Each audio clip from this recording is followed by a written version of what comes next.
they had something to show. They had followership. It was easy for them to present to people what they can do against what the incumbent government as at that time was doing. And we saw the result that, maybe for the first time, the incumbent president or the incumbent party at the center was dislodged by this opposition. Now we're coming to, after APC are taking over, the opposition are disintegrated because they've not been able to have a rallying point. PDP, LP can't point to a flagship state to say, this is what we stand for. You can see what our representative, who is the governor of this state, is doing. You can see what he has done in this state. He has transformed this state from point A to point B. That's what they don't have. So what I'm seeing now is just people guarding themselves, forming a pressure group without a base. Because really, you want to campaign to dislodge the current government. On what parameters do you want to campaign? Do you want to say, in our state, we'll be able to achieve this, we'll be able to achieve this. If you give us that opportunity at the center, this is what we will do. They don't have that. And what the present government is doing, yes, the pains of reforms are there, but we can see, at least for the first time in over 20 years, the NNPC refinery are working. The private... Even if the debate about it is intense. Yes, it's intense, but at least we are seeing the results. Last Yuletide period, we did not have to queue at petrol stations. We did not have to be subjected to the arrogance of petrol attendants. We now have petrol stations competing among themselves with prices, and we still believe that competition would make prices to go to a reasonably affordable price for the citizenship. We're also seeing so many other reforms. At least we are discussing about the tax reform bill. Yeah. It is not, cogent subjects that are important to the development of the nation, not mudslinging, not name calling. So this government has been able to bring discussion to important matters. We also have the local government financial autonomy that is supposed to take effect from this month. Local government chairmen will be collecting their federal allocation directly. And we have seen that, to that effect, states have started conducting elections. I know that between now and March, a whole lot of states have already picked a particular date to have, because if you don't have an elected local government chairman, he's not going to be collecting. But to me, these actions are drawing more, debates from all and is it natural? Yeah, it's natural because opposition, with the nature of the name, would oppose whatever you're doing, whether it's good or bad. They would look for the flaws inside. But as we all know that there is no utopia anywhere, we will look at those policies and weigh them. How much benefit are we deriving from it?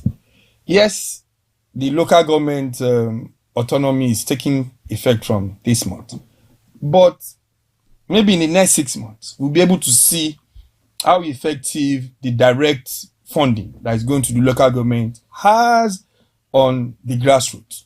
And everybody that is talking will say that they care about the masses. So let's see what the policy implementation will look like when local government chairmen start collecting money. We know that we still have issues with governors not wanting to relinquish control of the funds going to the local government. We are all still waiting to see how the local government chairman would handle this financial autonomy. Will they put their necks on the block for their governors and give the governors the funds, or they would embrace the independence and start letting the citizens that voted them in okay. enjoy the dividend of democracy. Yeah, actually, the Chinese have a very popular proverb. They say, to know the road ahead, ask those coming back. That's learning from others' experiences. Do you think LND, who is speaking from the benefit of hindsight or experience, they are calling on like-minded forces from the South to join them to dislodge the APC government at the center? Harold Lasky, I think it was, that gave a very interesting definition of politics, saying that politics is who gets what, where, when, how. And if the whole of this is a scramble for power, like you said from your opener, it is not something new. And I hear Tumi very well. And Tumi is speaking from the very rational point of politics, of a zero-sum game, that if you put your draft and you play it well and smartly with strategy, you can developmentally grow. The way I'm beginning to look at Nigeria is that there are forces that are deliberately looking at it from the opposite direction. They are happy with the status quo. They are happy at the prebendal nature of politics. They are happy at Baba Sokpe. They are the ones. Baba said. They are the ones that must determine who should be. You must always go to. Aki, but are you in any way enamored of the north-south shape we are giving to our type of politics? What is the reality? That's the politics of turn by turn, not the politics of the elector, that's a voter, determining who takes office. Because the reality of it, Citizen Jones, it's not about me being enamored. Like to me saying, it does not make sense to me. But I am, I cannot go in there and want to be straight in a rough jacket. The jacket that we already have, that we called Nigeria, is a rough sword, and we have been amalgamated together, and we have intermarried, and we have tried to do social and cultural intercourse. That 2023 broke the jinx that we keep on lying to ourselves. Now I go back. I remember when Jonathan was president of this country. Or was it, yes, Jonathan was president of this country, and the refrain that I got was, well, if anything should go wrong with our elections, blood of baboons will flow on the street. Our youngsters were so scared.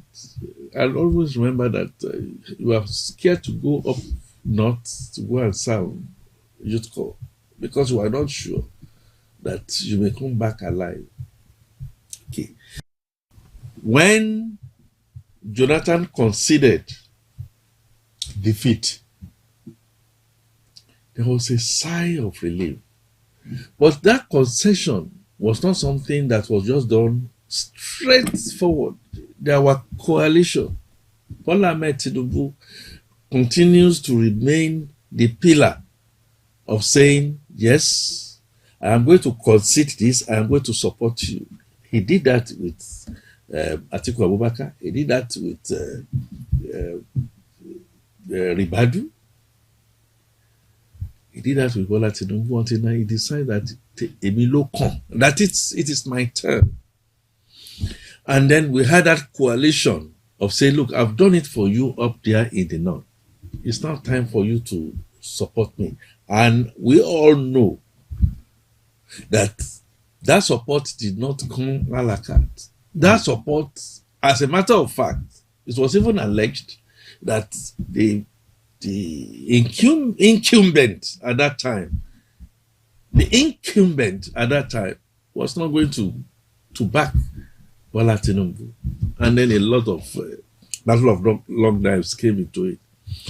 The other bloc, which was the Southeast, felt quite naturally that it's high time the thing came back to them. But the Southeast forgot that the Northeast also was saying that, look, they've never been. They've never taken a shot at the center. So the politics now became who gets who what. And then once you get in there, everything is going to be done within the space of 4 years to either make life easy or not easy for you, knowing fully well that the structure that we have is going downhill. Now, Bola Ahmed Tinubu's policies, like to me is saying, are the policies we should all be looking at. One example is the local government autonomy. I don't want to now, begin to talk about tribes. But the power block that we have in Nigeria are the governors. They are the ones that are saying we are going to lose control. And because we are going to lose control, I don't think we are going to want to support it. Likewise, the tax reforms. Yes, we know that our people's eyes are going to be open. Yes, we know all that. And they are going to benefit. But look, the current system whereby we have the Almajiris, the out-of-school children, where one man will be the ranker day and will be the lord and master of the manor, is what we want to continue to dovetail. It's also, when you look at the National Assembly, even though we all came in different tripods that has not been fairly and in equity, have decided that we are going to skew that to a section of the country. And that section of the country says there is nothing that you are going to bring into this National Assembly that if you don't support, it's not going to be supported. Example will be the indigenship and then citizenship. The fact that... And settlership, please. And settlership, thank you very much. And some people will say, over my dead body, a woman is not going to be my master because of... And that at the end of the day, if I get a constituency allowance, which again is out of the constitution, that constituency allowance, I'm going to use it to buy pots and pans and beds for, for people that are young and have not been able to find their feet. And they should go and marry about 4 or 5 or 6 or 7 women. When what I believe will be to take my own constituency allowance of projects to see how I'm going to use that to benefit entrepreneurship or education. In other words, at the end of the day, we are all pulling at different seams. We are all looking at the same developmental agenda differently. I may not be able to put it and say I agree or disagree with you to me in your developmental agenda vision. But I know what I know. What I know is, let me just continue and we go from generation to another generation.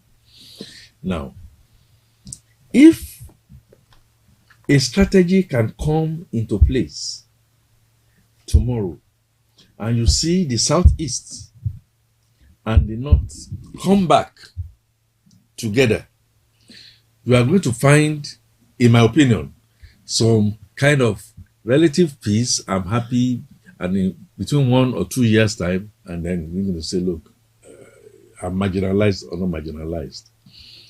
What is playing out with the new initiative that is coming is we are out of power. We believe that you are trying to align the exchange rate, and so our people who are selling, or hawking on the street will no more have something to do.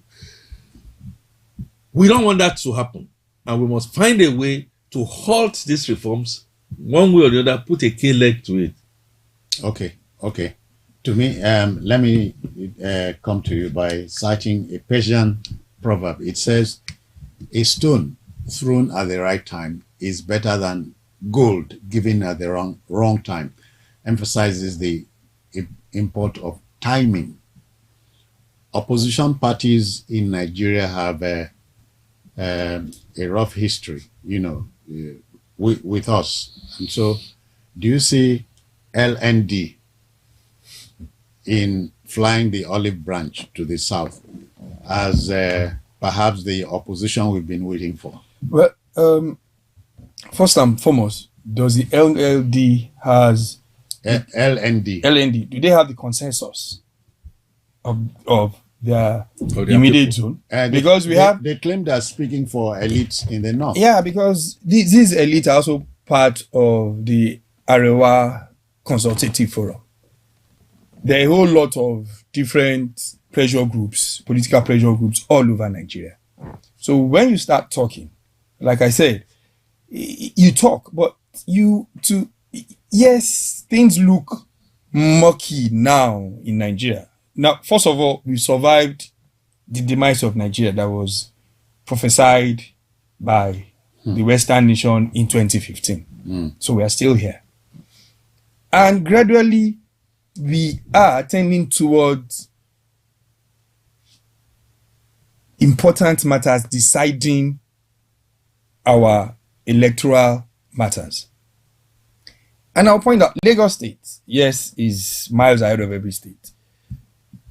By the time Lagos State food sustainability scheme comes on board, which includes some other states that are planting for Lagos State, we are getting to a point where you cannot just be campaigning with rhetorics. You need to back it up with evidence. That's what I'm saying. You cannot do the same thing we've been doing before and expecting a different result. Yeah. So you're going to be campaigning on empty. Albert Einstein says that's a madman at work. Yeah. So you want to be campaigning on the sentiments that we just want to dislodge the government. Yeah, but do you remember the late New York governor, what's his name now? He said politicians will campaign in poetry and govern in prose. Yes. But they should not also forget that the party in power have astute politicians that have been professional opposition party members for a long time in this country. And so whatever game, they know the game. And what they are doing now is putting on the table for people that would vote to see. We are campaigning. Do you think people of Niger State, where the governor has embarked on massive agricultural reforms, and the results will start coming in when the harvest comes in? Well, yeah. Now, in cocoa growing areas of Nigeria, the farmers are thanking the president because they are all multi-millionaires now. A ton of cocoa will make you a millionaire. Oh, really? Yes. Now, so they are happy. Farmers are happy, and they would continue to be happy if the drive, the tempo is sustained. People in the petroleum, the oil industry. Yeah. Last year we just saw Total or Shell announcing a $5 billion investment over Shell, and more are coming. When it comes to the election period, those are the things that we put on the table, not rhetoric that we want. Who are you dislodging? What are you offering us in turn? So it's a matter of, we are not happy with. Nobody's going to come into Nigeria now and say that he's going to return subsidy. Because what it means is allocation going to state governors and local government is going to reduce. It's going to be reduced. Except that I know of, opposition, there are elements of opposition that say, please take us back to status quo. Yeah, easy more like take us back to Egypt. Oh, yes. Yeah, easy to say, but you see, the implementation, the masses will start feeling it immediately, because this, with all the complaints that we had during the past year, the health period in Nigeria, and Lagos State in particular, belies what we were saying. And people are already planning for the end of this year because they know how much they made last year and they are looking forward. So people are already planning for 30 December as it was called. Oh yeah. So somebody's allowing me to make money, and then you are coming with rhetoric you want to dislodge to me, me. It's going to be that difficult. 30 December, the spelling is a little confusing. It's DTTY or something like that. So not DIR. Yeah. TY. So Akin, the Chinese say the best time to plant a tree was 20 years ago. Right. The second best time is now. Yes. So emphasizing the import of timing.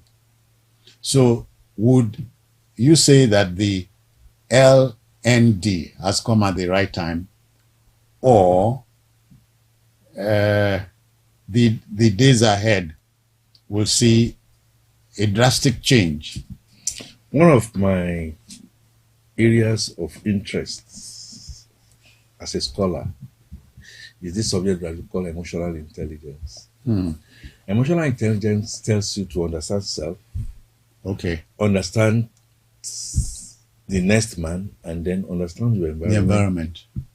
And then see how you can You fit in. put your strategy into place to achieve whatever ends that you have. Citizen Jones, Anthony, and our listeners. Me, I know. Okay, our viewers who are listening to us Okay. and watching us. All this student chief that we are talking about is that this organization that has sprung up is being sponsored. By the way, you know, it's angling for registration from INEC And in the coming days. And those who are sponsoring them are not different from the politicians, whether in military, military background, or civilians that we see today, who have tried and tried at these attempts to see how they are going to snatch power. Okay, so emphasis is on snatching power. It's about snatching power. That's what I started with. I say maintain it. And we're going to be here by 2027 to now then see some of the things I am saying that may not, that some people may not really understand. As we stand today, 2027 can be decided by just all of us sitting down, making the kind of concession that we need to make, and doing it effectively. There is lack of trust. There are people, there are areas that don't. There's also mutual distrust and mistrust. That even though we are on the table that we want to eat together, but we still don't, deep down, we don't trust you. You don't trust us. And it's gone back again to our origin. Gone back to on Aburi we stand, or Aburi we are not going to stand, the Nigerian nationhood, and the first coup. Now, please let me put that aside. Without LND coming forward, without the obedience saying they need to be doing what they are doing, without the Baptists saying what they need to do, 2023 elections was won and fought basically on strategies. And those strategies were, some people got the strategy right, some people got the strategy wrong. Okay, now I would say the real main owners of Nigeria, the strategy was that it's high time that we shift and rotate. The question you asked me before, north or south. So because without that, there's going to be peace. And so it should shift down to the south. But the person that is but in that regard, have you heard the statement credited to a former vice president of this country, Alhaji Atiku Abubakar, who said some weeks back it was not proper for the APC to angle to be in power beyond 2027. Part of the challenge we have that we are now dealing with. Because if a gentleman agreement says that we are all going to steal from a pot, you take the first morsel It's going to be my turn to take the second muscle. And you say that you must first of all take the other one. I say, because they ask you why. I say, because you have a longer hand, or because you are black in skin color, or what have you. So you have decided to dislodge. That election was won, and I put it back that Bola Ahmed Tinubu would not have been the president of this country if there was no division amongst Opposition. then opposition. But Part of that opposition is exactly what you have just mentioned. And the seed of distrust is still there. So the people that are coming in now say, okay, look, let's take it away from the jaws of your, since you people cannot agree. Can I then say, look, I am looking for a coalition of Southerners, whereby we are saying we are Northerners, and to take away power from the incumbent, Yeah. which is Bola Ahmed Tinubu, that he should go to the southeast, and that Peter Obi should be the flag bearer, and we are going to support him fully. Idea. They come out and say that. But because they will not be able to say that, because the people that sent them on these errands too are still hiding, and they are still not sure of themselves, how then do we now begin to now then take this particular person out at all costs? Okay. We will get to 2027 still with a lot of distrust from a particular part to another particular part that is now looking at yet another part that says, like, we have policies that is going to help benefit all of us, but we are not all looking for that kind of benefit yet, unfortunately. I know I may be speaking like an apostate, but I've just spoken from an emotional intelligence because of what I see, and because when you have an Alibaba and the 40 thieves, whether it's Alibaba that the head of the thieves or any of the other members of the 39 or 40, they are all they have something in common, which is called thief. Okay. They are not looking at the altruistic manner of a belief that we all have a country that we should build. We are different countries, we are different tongues, we are different tribes, and the earlier we come to terms with those realities, The better. the better for us. All right, gentlemen, let's apply the brakes here, but not before thanking Tumi Olowe for your time, my pleasure, sir. and of course, Akin Fatunke for your intervention. Thank you very much. Okay, folks, we are done, but the debate will continue. Opposition politics in Nigeria. That's what we talked about. LND, that is the League of Northern Democrats, have joined the fray. They want like-minded politicians from the South to join them, just so they can dislodge the ruling APC from Aso Rock. I'm done. Until we come your way again. Thank you for watching. Bye-bye now.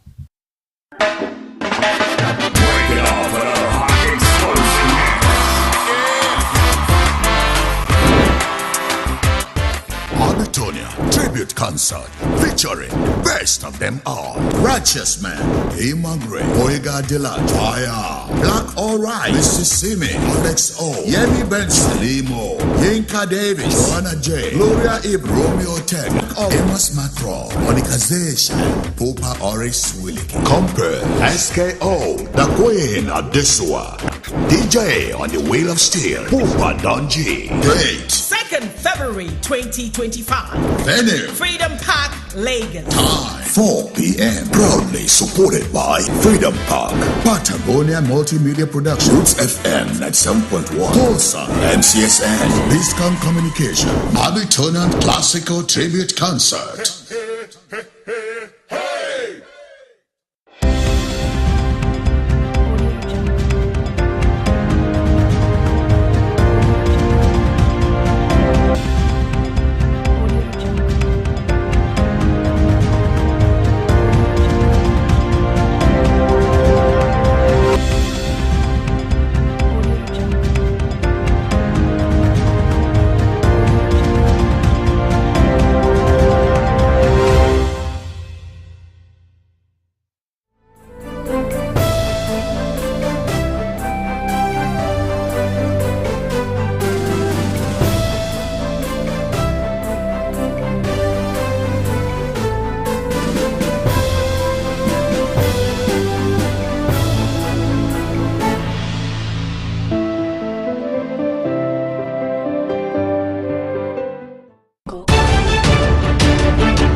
You're on to the news hour on Biscon Television. I'm Stella Para. Thank you for joining us again. First, the headlines. On the national scene, population growth and resource scarcity fueling conflicts in Nigeria, says RUM representative. Senator Azuta Mbata elected new Ohanese President General. In business news, 3.844 billion naira inadequate for Ministry of Trade's plans, says Minister of Trade. In the foreign scene, Trump sentenced to unconditional discharge for hush money conviction. And in the weather sports, Moyes set to return to Everton this weekend. Now the news in full. Senator John Azuta Mbata has been elected as the 13th President General of Ohanese Igbo Worldwide, a prominent Igbo social-cultural organization. This development occurred during the election of new executives in Enugu on Friday, where Azuta Mbata was elected as a new leader, succeeding Fidelis Choko, whose tenure has ended. Notably, Azuta Mbata hails from Rivers State in south-south Nigeria, marking a significant milestone in the organization's history. The election process was conducted via voice voting, and alongside Azuta Mbata, 15 other individuals were elected to various executive positions within the organization. As a former senator, Azuta Mbata brings a wealth of experience to his new role, having served as a senator for the Rivers East constituency from 1999 to 2007. Now, the chief mission of International Organization for Migration in Nigeria, Paula Pace, highlighted that resource scarcity, driven by Nigeria's increasing population, is a major factor fueling conflicts across the country. Speaking at the Otese internally displaced persons camp in Benue State, Pace emphasized that the growing population is putting pressure on already limited resources, leading to competition and conflict. During her two-day visit to Benue, Pace also assessed the progress made in providing better living conditions for IDPs, noting improvements in the camps compared to her previous visit. Pace stressed the need for further collaboration with the private sector to create job opportunities and generate income for displaced communities. She also highlighted IOM's ongoing efforts to strengthen emergency responses and disaster prevention, particularly in areas vulnerable to flooding. The Executive Secretary of the State Emergency Management Agency, James Ayopo, expressed gratitude to IOM for its efforts in addressing the humanitarian crisis and supporting IDPs in the region. Away from that, Nigeria's Minister of State for Labor and Employment, Nkeruka Onyejocha, assured that the country's minimum wage will be reviewed in less than 2 years, aligning with President Bola Tinubu's commitment to workers. Speaking in Abia State, Onyejocha explained that while the minimum wage was recently increased,